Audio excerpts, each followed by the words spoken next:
Hi everyone, welcome to Let's Talk Pod. Oh my goodness, it's one of those days again this time. Sorry about that, Stephen. We had technical issues as we were going on, and now my mouth and my brain will not compute. So I'll start that again. Welcome everybody to TYHub Let's Talk Podcast Live. We're here today with Stephen Shortt from CareerFit.com. He's going to do a wonderful talk about what's the future of work, because that is what we're all chatting about these days. Welcome back, Stephen. It's so great to have you on board again. Great to be back. Thanks very much for having me.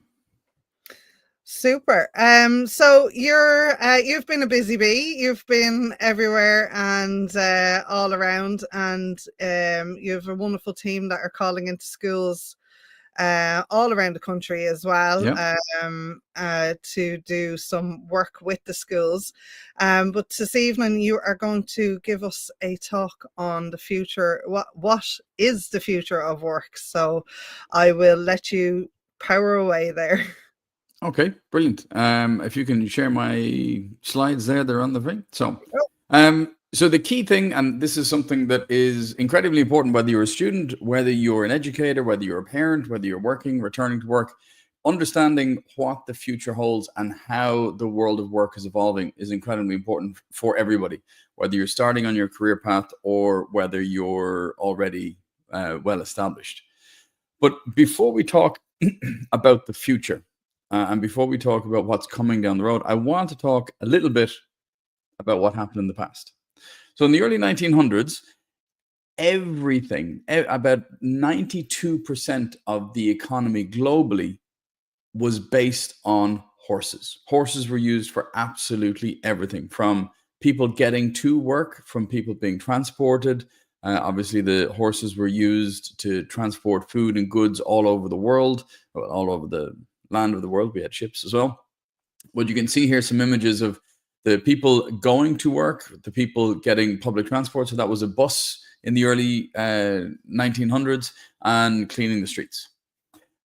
The issue with having that many horses meant that every single job and every single industry was impacted by horses, including, let's call them the crap jobs, because there were lots of horses. There was more horses, as many horses as there were people. So everything needed to be tied up. If you've ever been in New York, in Manhattan, and you've seen the brownstones and they have the small steps going up to them, the reason they had the small steps going up to them is because there was so much manure, let's say, on the streets of New York that it was impossible to move around. So all of that was around and a fundamental part of everyday living.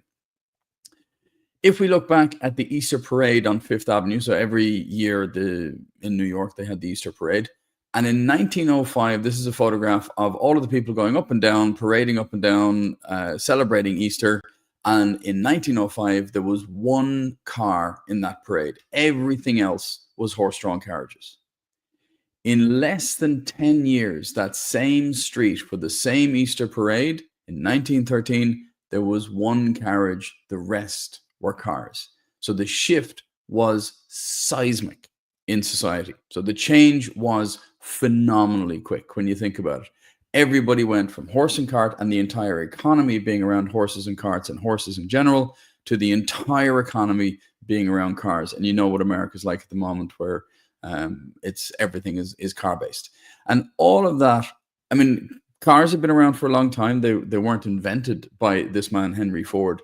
But Henry Ford had the innovative way of mass producing cars, which allowed it to go mainstream. So other car companies were building cars at the time, but Ford, very interesting guy. If you want to read up a little bit about him, a great innovator and inventor, not a great academic. Like a lot of great people, had a lot of negative parts to his personality, but really, really interesting guy. So he was the one who really led that innovation of mass producing cars, which shifted a huge trend in the workforce, in the economy, and in the world stage. And now we are on the cusp of another one of these with the likes of ChatGPT. ChatGPT is probably the one which everybody will point back to like forward, but there will be AIs and everything else for every single facet of our day-to-day life. We're already seeing things in AI like medicine and being able to, I've worked with young people who are designing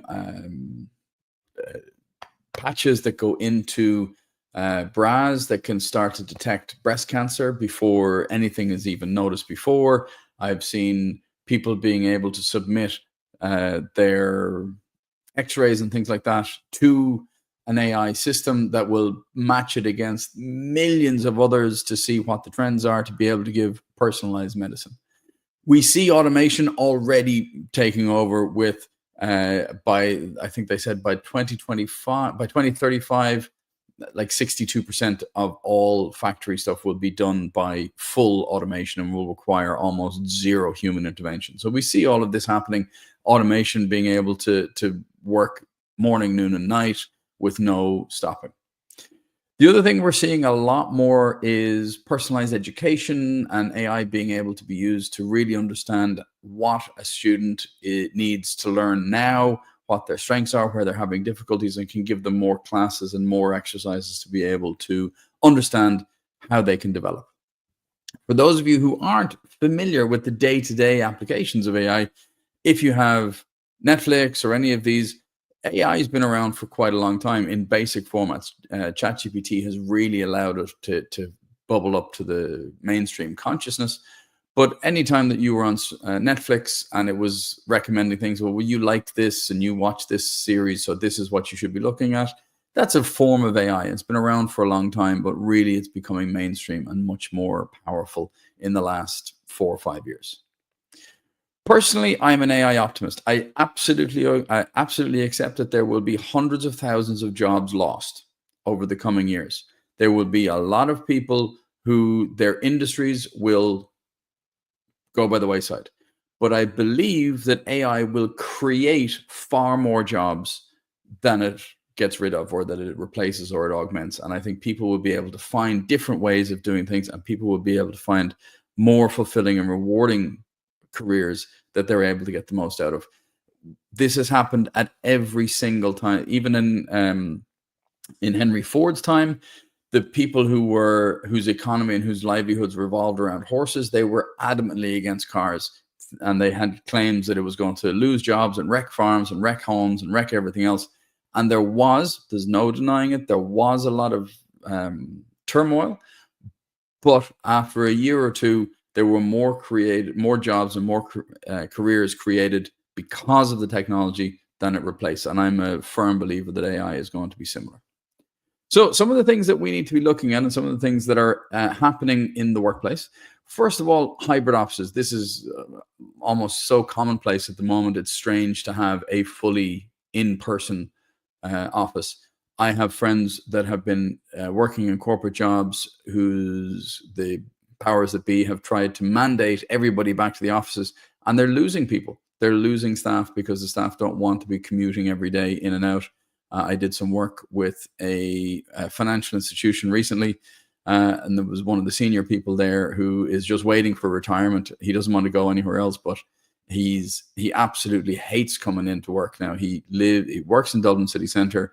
He lives in Naas, and before COVID, absolutely, an hour and a half driving in, an hour and a half driving home. Of course, that's just the norm. Now he hates the notion because he knows he can do his work just as easily and get those 3 hours a day back to do all the stuff that he wants. So hybrid offices is really becoming the norm of people coming in and out. Some people being fully remote, some people being a mixture of both. And this is going to be absolutely the norm. The near future, though, is going to bring the rise of the digital nomad. By 2035, they're predicted to be over 1 billion people working remotely around the world. One of the things which here in Ireland is actually it's interesting because we have free access to go anywhere we want in Europe and be able to work. It's a really interesting benefit for us. But more and more countries are starting to really take notice of this idea of a digital nomad. And this is just the current list of countries where you can go as a digital nomad and live for a year without having to register and pay local taxes. So you could go and live working for an let's say you're Irish, you could be working for an American company, getting paid into your Irish bank account, and you could live in Bali for a year without paying any local Indonesian taxes or anything like that. You're just there on a remote work visa. You're spending money locally, so the governments are very happy, but you don't have to go through all that rigmarole, and you can travel all over the world, and more countries are catching up with this. Because of that, because of this global trend in both hybrid and remote workers, the global teams across time zones is going to be the norm, and we're going to be using a lot more things like Slack or Trello or ways for people to be not only communicating on Zoom calls and on team calls like this, but also asynchronous things like Slack and leaving messages and being able to work collaboratively across time zones to make sure that stuff gets done whenever the customer wants, but also at a time that suits you wherever you are, so long as your KPIs are hit. And here's a perfect example of how technology is going to start creating more jobs. This is actually a friend of mine's company, Troop Travel. The two founders, one of them lives in Madrid and the other lives in Cape Town. They built this website to be able to help fully remote teams decide where they're going to meet. So you can log into this, and let's say you have a couple of people in Ireland, a couple of people in the UK, a couple of people in Poland, America, Australia, and South Africa. And you say, we're going to have our annual meeting. We want to pull everybody together. You feed in all the information of who's in which city, and it will go and scour the web, all of the different flights and accommodation. It will say to you, okay, for all of you to meet on this date, this is the best location because it's the cheapest. It might not even be, the majority of your people might be in Ireland and you have people scattered all over Europe, but it actually might be cheaper to fly everybody somewhere else like Malta than to have the people from Poland and the people from Spain and the people from Greece fly into Ireland. And this website does it all. And it's one of these, it's just an innovation that has been born out of things like the future of work, which is phenomenally exciting. Because of this access to talent as well, the workforce is going to be much more diverse. People are going to be much more interested, much more cognizant of the diversity that exists and needs to exist in order for a company to be robust. I'm not just talking about geographic diversity. I'm talking about gender diversity. I'm talking about psychological diversity. I'm talking about ethnic background, education, everything, to be able to get the more robust framing on all of our businesses. And it means that we as Irish people, we can be working in Irish companies, we can be working in American companies, we can be working in Chinese companies, we can be working all over the world, being able to have an impact doing something that we really, really enjoy. There's a huge rise in sustainability careers, and sustainability as a key indicator and a key differentiator for an awful lot of companies. So there's more and more sustainability careers that are starting to emerge. So if you're interested in being able to develop things, both from an engineering point of view, from a sociological point of view, from a people point of view, there's lots and lots of options in sustainability. Most of you in Ireland are probably familiar with Junkature. We're partners with Junkature and have been for about 10 years. There was their 15th anniversary last month. And Junkature is just showing the way for how sustainability and environmental awareness is really becoming the forefront for a lot of companies. For any of the young people, the fourth years that are watching this video, I am a huge believer that by the time you are in your late 20s and working, the 4-day work week will be the norm. I fully believe that a 4-day work week will be what we consider to be a normal 5-day work week now. There's a lot of arguments for this, and whenever I mention this, I get a lot of people kind of my generation, because I believe that AI is going to help us to do our jobs better, so it's going to give us more time. We won't need to spend as much time doing the stuff that AI can do, but we still need to put in the bits and pieces that we can do. And the answer is always, oh, well, those mean capitalistic employers will just make us work more in the 5 days. And I think that is the natural feeling, but I think the work-life balance and the desire for work-life balance will mean that there will be a societal shift. And much in the same way as people are losing employees because they're trying to force them to come back to the office instead of being some kind of hybrid option, I believe the companies will actually start to lose top talent by trying to force them into a traditional 5-day work week. So I think that the 4-day work week will be the norm, not because employers want it, but because we'll be able to get as much done and society will move that way. Once we have those 4-day work weeks, that's when I think there'll be an even bigger rise in gig economy and side hustles. And I think people will be able to spend more of their time spending time on passion projects, be that podcasts or Etsy stores or coaching or whatever. And they'll be able to spend 1 or 2 days a week being able to do something that they really, really enjoy, but they don't necessarily want it to be their full-time job. It can be something that'll earn them some money, which might be holiday money or a bit of extra spending money, but their main bills are paid from their 9 to 5, Monday to Thursday career.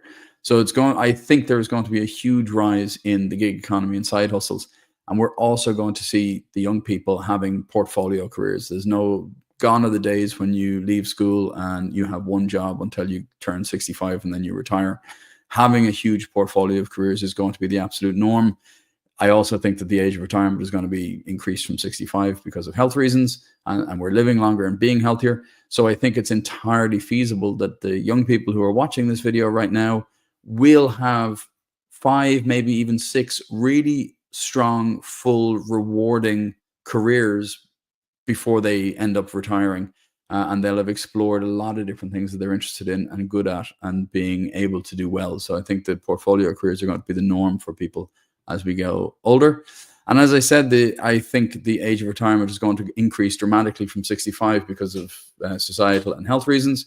So it's going to be completely normal to have a very long and healthy career. And young people are going to be working side by side with older people and being able to use that knowledge, being able to use that for mentorship and learning. And I think this is going to be really, really important. Now, because of the fact that we're going to be working in careers that we enjoy doing, we're going to be working longer, and we're going to be able to explore the different facets of what we're interested in. This is why I always drive home to students, always look at career over course. One of the biggest heartbreaks that I see is when people have finished college and when they were in school, they were good at certain subjects, and then they decide, oh, well, that's what I'm going to study, with no real view on how that's going to translate to a career or what kind of a career that can lead to. And they end up getting stuck. They've enjoyed the career, they've enjoyed studying the subject, but they really don't see themselves working in that every day. The easiest example I can give you is there are a lot of young people who are really interested in politics and they want to know how the world is working. And they might be really good communicators and really interested in the way that their society is being built. So they go in and they study politics. But actually, politics is not always about communication. A lot of politics is about negotiation and backroom deals and being able to have to make compromises and work with people. So actually, being interested in politics is very different from having an interest in politics. So what a lot of these people will be better off doing is going off and perhaps being a communication specialist or a marketing person, having the day-to-day, having the real interest, the fundamental interest in the day-to-day of their job, which is going to bring them that fulfilling and rewarding career. But then in their free time, they can volunteer for local politicians and be able to be interested in politics while also being fulfilled and rewarded in their day-to-day. And I think it's really, really important that we as career guidance counselors and we as teachers are able to help those students to identify what is a core interest and what is an interest, because there's a big difference. People who are interested in something can spend their time doing it, but their core interests, that's what we should be helping them to realize that's the career for me. A phrase that you may have heard many, many times over your lifetime is do what you love and you'll never work a day in your life. This comes back to this whole idea of what are you interested in and what is a core interest of yours. This phrase is a very, very well-meaning phrase. It is a very sincere, well-meaning phrase. Nobody is using this phrase to try and steer people in the wrong direction. But unfortunately, we're going to need our old friend from the 1900s back, because it's not a very useful phrase and it doesn't really give us an awful lot of support for us as we're trying to figure out what do we do with our lives. This is where we've built this framework called Finding Your Ideal Career. This is how you go about trying to figure out exactly what it is that you want to spend the next 5, 10, 20, 50, whatever number of years on different career paths. So the first one that we look at, we take this AID model. So the IDEAL, so we take the AID first. The first is aptitude. What are you good at? Now, no assessment can track whether you're actually a good singer or you're actually a good footballer or something like that. But you can track with verbal, numerical, abstract reasoning, which is what's known as general ability. You can track for about 98% of careers that are out there, whether you're likely to be successful. Then we have interest. What do you actually like doing? What are you interested in? What do you enjoy doing? Where do you feel in flow? And then there's demand. What's out there in the market? So what we look at in this Venn diagram, these three interconnected circles, if you have the aptitude for something, you have the ability to do it well, and you have the interest in it, but there's no demand, that is a hobby. So you can't get paid for it right now. That's a hobby, but you're interested in it and you're good at it. If you're interested in it and there is demand for it, but you're not very good at it, that's a dream. So soccer player, actor, musician, all these kind of things. These are often dreams that we might have. We're really interested in it. We know there is a demand for it, but we just don't have that aptitude. If you have the aptitude, if you have the ability to do something and there is a demand for it, but you're just not interested in it, that's a job. That's something that you're going to be able to grind out on a day-to-day basis, but you will be miserable because you're just not interested in it. Now, you can, if you have the aptitude and the interest, that something might change and the demand might grow. Brilliant. Your hobby might be able to go into that center part. If you have the aptitude and the demand, so you have a job, you can grow the interest, or there can be areas of the job that you can become interested in. So they can move to be able to be in all three. But ideally, what we want is what CareerFit does, which helps you find that intersection. What are you interested in? What are your abilities? And where is the demand? And that's your list of your short list of ideal careers to be able to figure out what it is that you want to do. Once you have identified those careers in the middle, then you need to look at ones, which are you excited about? So there's ones in, for example, in our example reports, which is actually my report, one of the careers was journalist and another one of the careers was a chat show host. So you can see why there would be a slight difference. There's very similar ideas behind it. You're still sharing stories. You're still getting to know people. You're still using communicative skills. But one is maybe behind the camera or behind the screen where you're writing stuff as a journalist, or the other is in front of the camera, in front of the microphone. So which one of those are you getting most enthusiastic about? Which ones really spark your interest to be able to go, yeah, I really like the idea of that. That's when you can start whittling down that short list to an even shorter list. And then, so that's the IDEA.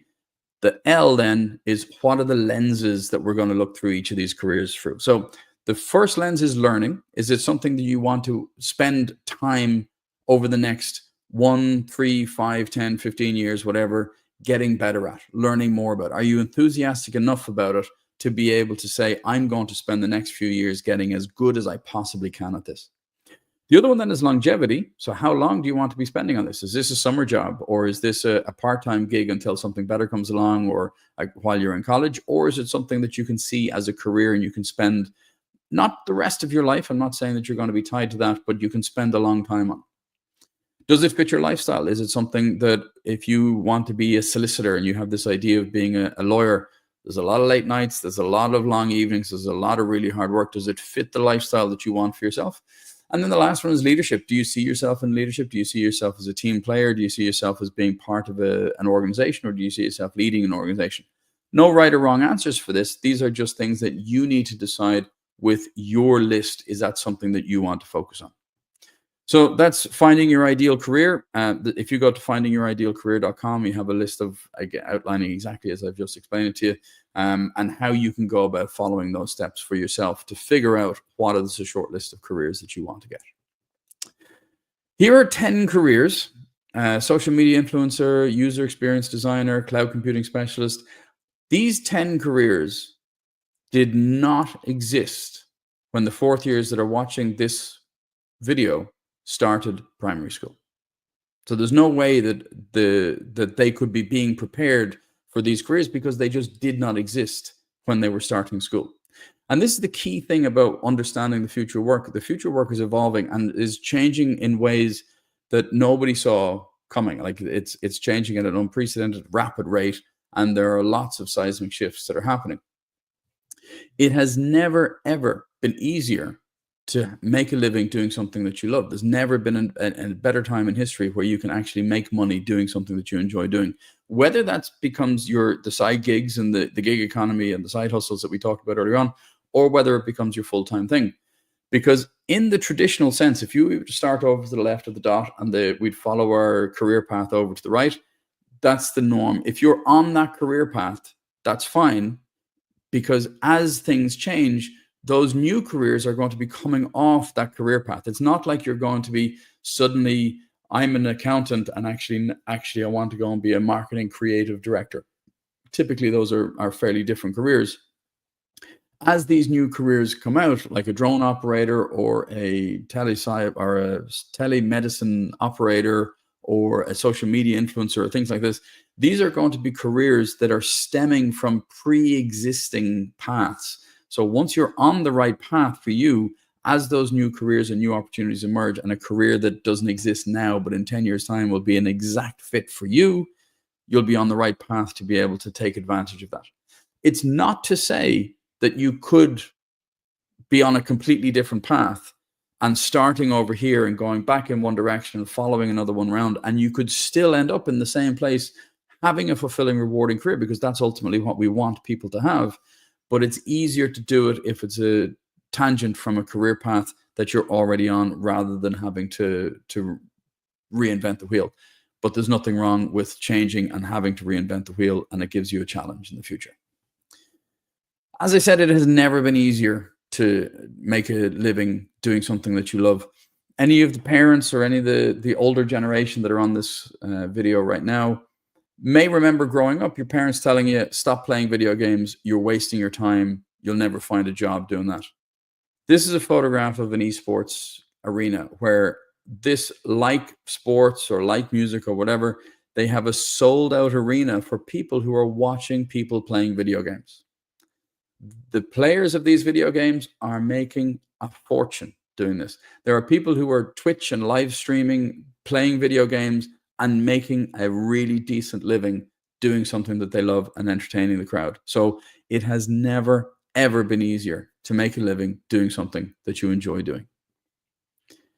Some of the things that I think we need to make sure that we are keeping in mind, and these are 5 skills that I want everybody, whether you're a young person who is starting out in your career or if you're already established in your career, in order to be successful, in order to be employable, in order to be ahead of the game, there are 5 skills that, regardless of your industry and regardless of your seniority, you need to develop these 5 skills in order to be successful. The first is digital literacy. If you haven't played around with ChatGPT or AI, I strongly encourage you to do it. If you haven't played around, if you don't know how to use Excel, or if you don't know how to use Word or any of these word processing, I highly encourage you to spend a bit of time on a weekly, daily basis, playing around with new technology to be able to understand how these new things work. The world is becoming more and more digital, and the more digital literacy skills that you have, the more employable you'll be. If you don't have them, the less employable you'll be. The second one is emotional intelligence, because AI is going to be able to do a whole lot of things a lot quicker and a lot more process driven than we humans are. But we are the ones that are adding the emotional intelligence. We are the ones that are adding person-to-person connection. I saw a really interesting article recently where somebody was saying, because AI is now going to be handling so much of the day-to-day interaction in sales in particular, because it's going to be automating and getting those meetings and being able to find the exact optimal words in order to get us on a call together, the interpersonal skills is going to be even more important, because when we do actually have that conversation, it needs to be a human-to-human connection. So in developing your emotional intelligence is going to be incredibly important. Adaptability and flexibility is key, because as things change, as things move, industries shift, industries move, industries change, grow, evolve, die off, adapt, change. we need to be able to go with it. If we're stuck in one place and we become an immovable object and we become a strong oak tree, a strong wind is going to break us. So we need to be adaptable. We need to be able to go with the flow and be able to move and be flexible, because things are going to change. If plan A doesn't work, doesn't matter. Plenty more plans in the pipeline. One that I think is critical thinking, I think, is so important at the moment because of the rise of all of these deep fakes and the rise of fake news and the rise of all these other things. Young people in particular, because they're fed these 7-second or 20-second or 21-second videos that they just take in and take in and take in. We need to be able to spend a bit of time developing our critical thinking and developing our ability to look at something objectively and go, I wonder, is that A, is it true? And B, is that in my best interest, or is somebody trying to game me to make me behave in a certain way for their best interest? So we need to be understanding that not everybody in this world is a saint. And we need to understand how we can develop our own critical thinking to be able to think about what information is being presented to us and what activities and what behaviors we are developing as a result of that. And then finally, communication. Communication skills. So everything is about the interpersonal sensitivity, but also being able to communicate both in person and digitally. We need to be able to share our ideas. We need to be able to discuss ideas, thoroughly investigate the ideas, and we need to be able to have differences of opinions without going into these echo chamber silos. And I think that's where the diversity is going to be extraordinarily helpful for us, because I think we're moving in slightly the wrong direction right now as a society.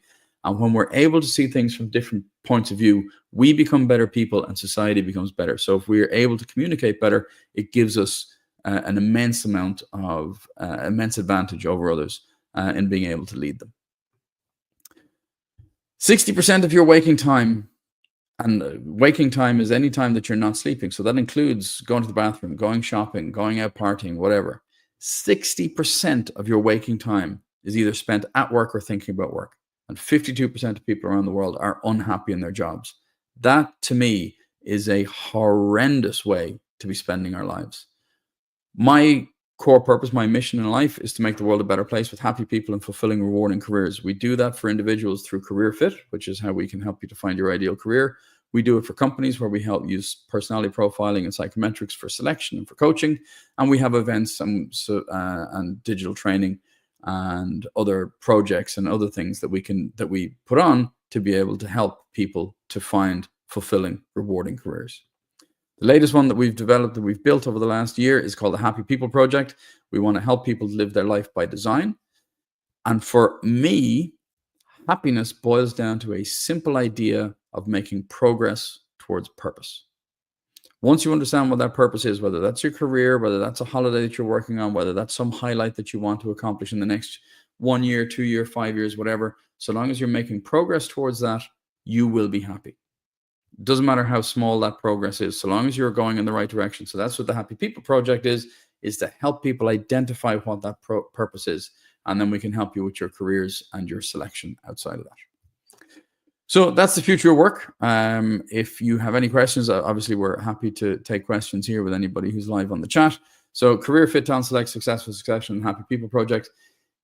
By the end of this year, my first book, I'm hoping, will have been published. I've written it already. It's called Your Future Career. And if you'd like to follow me on LinkedIn and hear more about it, that's my LinkedIn address. And if you'd like to find out more about the book, you can go to yourfuturecareer.com and sign up for our mailing list.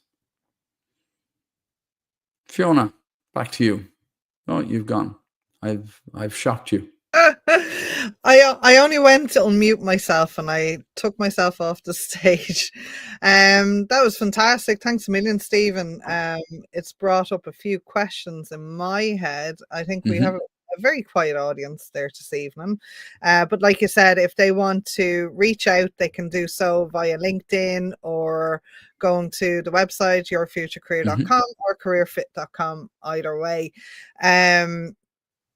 It is staggering to think of, you know, when I'm speaking with students or even teachers, it's like, you know, 15 years ago, we didn't have technology that we have today. I actually only use technology this morning in a school, and we don't, like, if that's what rapidly developed over the last 15 years, imagine what this next generation that are coming out are going to be able to develop, whether they go to college or they go through the apprenticeship. Like you said, choose career over course, because a lot of us have gone down the course path and not know what we're actually going to do with the courses at the end. And ended up being miserable.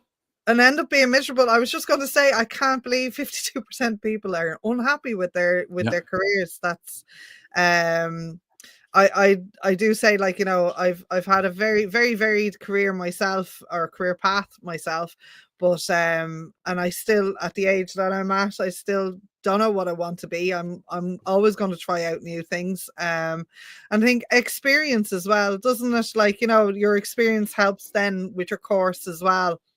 Absolutely. So I'm a big, when I say career over course, I mean, there are so many ways, there are hundreds of ways to get into every career. Whether you want to go down, as you say, the apprenticeship route, whether you want to go down the college route, or whether you want to dive straight into work, get some experience under your belt. There are so many ways to get into every career. The default, especially in Ireland, and we still have this kind of hang up, is, oh, you've got to get to college, you've got to get to university. You don't. You've got to follow your own path, and you've got to do what's right for you. Yeah, it's definitely changing as we're going. Like, they're like, a lot of changes have happened in the education system as well. The way we're thinking. I mean, like you said, there's 10 jobs there that you had that weren't even thing when our 4th years now we're in starting off in primary school. Sustainability is a big thing, but even it doesn't matter what, social media, like, was a new enough job even 5 years ago, but now that career can take you into any industry, because all industry needs it. Sales, marketing, everything has a connection. If you want to work in the logistics and transport industry, there are careers there that are the same as in an aviation or even education. So you have careers within industries that you can take, and those meandering roads and diversions, it can still keep you in the same industry, but can nicely change it up for you. I mean, let's take marketing, for example. So you mentioned marketing there. If you have an interest, and you work with the aviation in Ireland as well, right? Yeah, I do. Yeah. I mean, you could be really interested in marketing. Like, you love telling stories, you love sharing ideas, and you love developing new concepts. But you're also really passionate about planes, or you might be really interested in hospitality and looking after people and feeling that they're looked after well. Or you might be really interested in financial regulation. Like, who's interested in financial regulation? No, you could be interested in money. You could be interested in the finance of things and the engine of business. Or you might be interested in engineering. I have a great story of a guy who his father was an engineer, his brothers were engineers, and he went into college, and it was a default thing. You're going to study engineering, but he hated it. And he was in college, and he stumbled across a sales pitch, a sales class that was being put on for the marketing people. And he just happened to be walking past, and he went in, and he fell in love with the concept of sales. It grew up in an engineering world. He understood it. He was like, he got it. He could do it well, but he wasn't interested in it. He was interested in sales. Now he is making a fortune as a guy who can speak engineering and speak normal English with everyday people. And he's the conduit between the two, making a fortune because he's interested he has a knowledge and interest, but not a diehard interest in the day-to-day of engineering, but he's really passionate about sales. So having that, as I said, it's never been easier to find a career where you're fulfilled and rewarded. And I think, is it 60% of the future careers don't exist today? I don't know what there will be more and more that will split and diverge and change. We added 5 new careers this year to CareerFit. we already have a short list of about 3 or 4 that have kind of started popping up and becoming more popular in the last couple of months, which we'll be adding in September. So we're constantly updating our lists. And are some of the older careers, so like thatching and hands crafts, craft careers and trades, are they dying out? Are some of them coming back? Is there a balance coming there, or?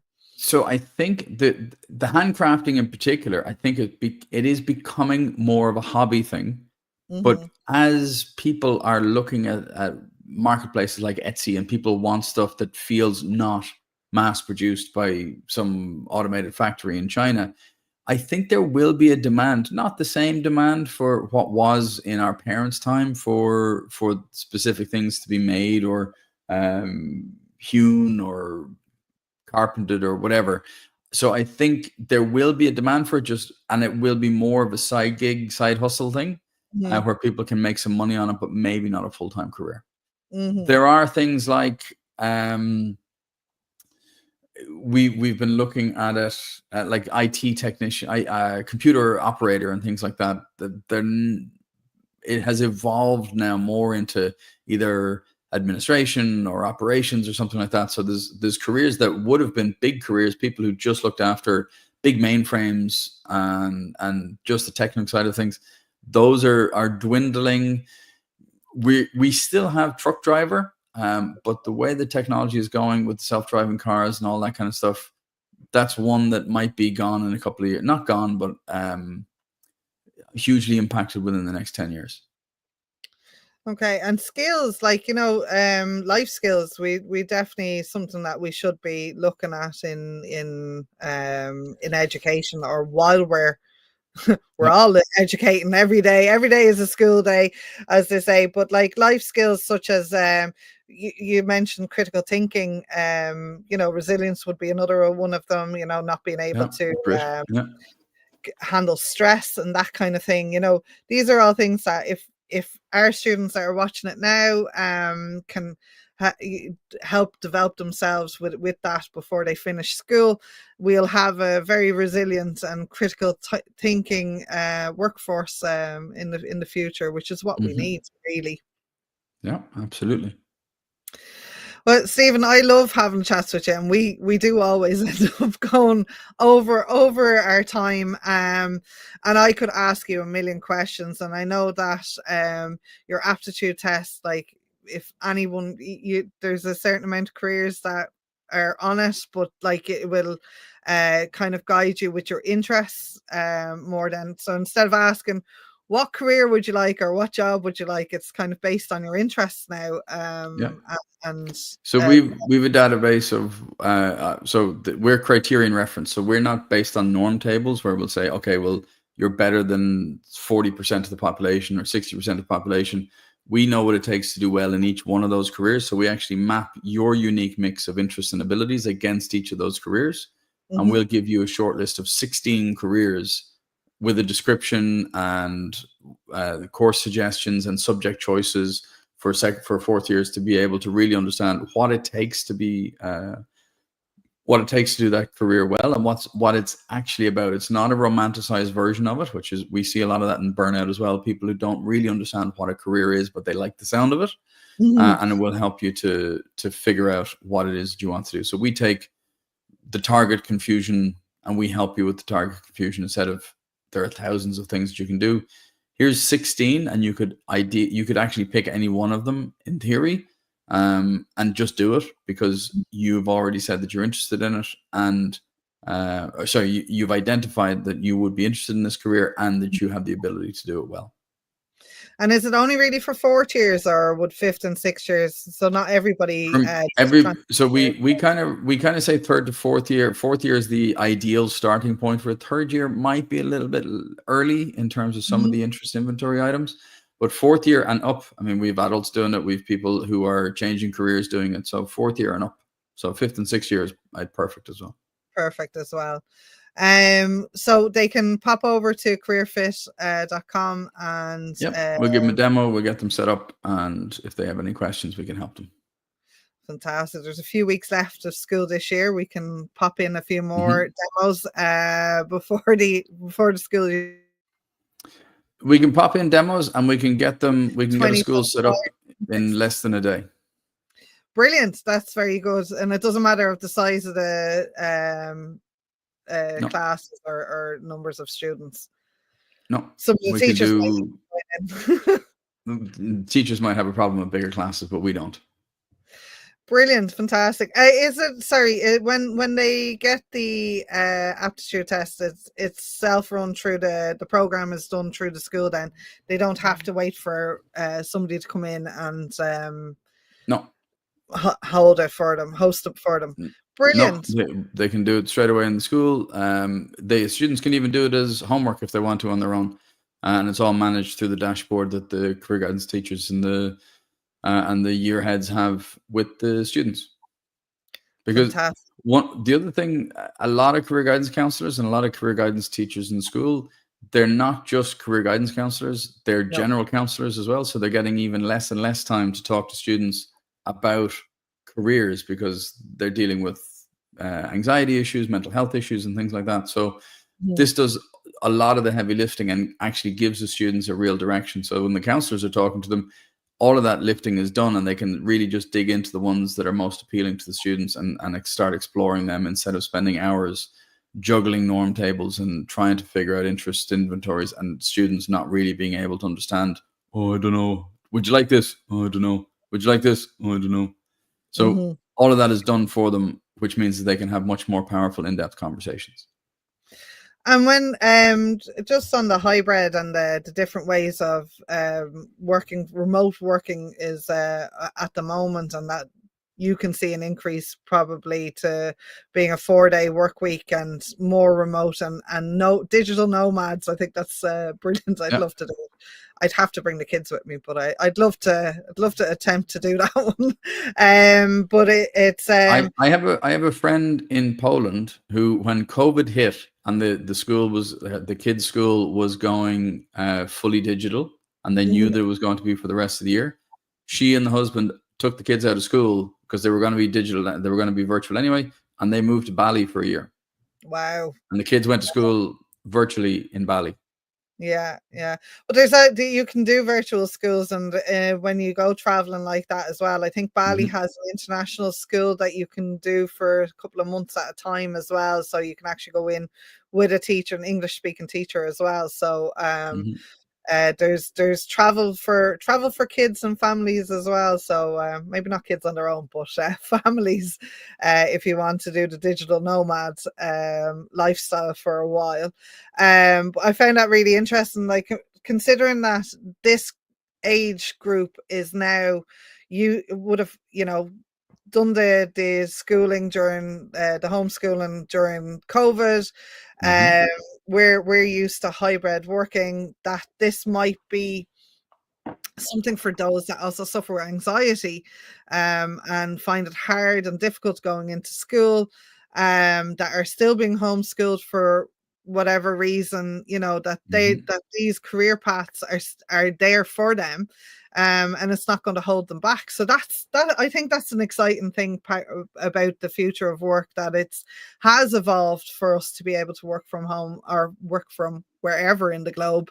And also, if you have a disability, it'll help out a lot as well. Absolutely. I love chatting with you, Stephen, and thanks Always so much. Pleasure. Thanks so much for joining us again before the school year ends. If anybody wants to go back over tonight's podcast and chat, they'll be able to view it on tyhub.ie, and for any questions, pop over to Stephen there on CareerFit, pop over to LinkedIn and connect. Stephen's always very happy to help with everything. Thanks so much again, Stephen, and we'll chat to you in the new academic year. See you then. Thanks a million. Well.